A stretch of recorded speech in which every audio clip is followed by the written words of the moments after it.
হরে কৃষ্ণ। বাঞ্ছাকল্পতরুভ্যশ্চ কৃপা সিন্ধুভ্যেব চ পতিতানাং পাবনেভ্যো বৈষ্ণবেভ্যো নমো নমঃ। সকলকে জানাচ্ছি কৃষ্ণ ভাবনাময় শুভেচ্ছা এবং অভিনন্দন। আজকে খুবই গুরুত্বপূর্ণ এবং শুভ দিন, যাকে শাস্ত্রে ভাদ্র পূর্ণিমা বা ভাগবত জয়ন্তী নামে উল্লেখ করা হয়েছে। আজকের দিনে শ্রীল ব্যাসদেব ভাগবত রচনা করেছিলেন। শাস্ত্রে বলা হয়েছে, নষ্টপ্রায়েষু অভদ্রেষু নিত্যম ভাগবত সেবয়া ভাগবতে উত্তম শ্লোকে ভক্তির ভবতি নষ্টিকি। অর্থাৎ, যিনি নিয়মিত ভাগবত শ্রবণ বা পাঠ করেন, তিনি তৎক্ষণাৎ সকল পাপ থেকে মুক্ত হন, এবং তা যদি ভক্ত সঙ্গে হয়ে থাকে তাহলে তার থেকে কোটি কোটি গুণ ফল বেশি লাভ হয়।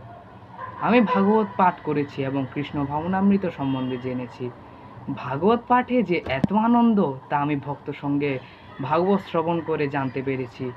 আমি ভক্ত সঙ্গে ভাগবত শ্রবণ করে নিজেকে খুবই আনন্দিত মনে করছি। হরে কৃষ্ণ, হরি বল।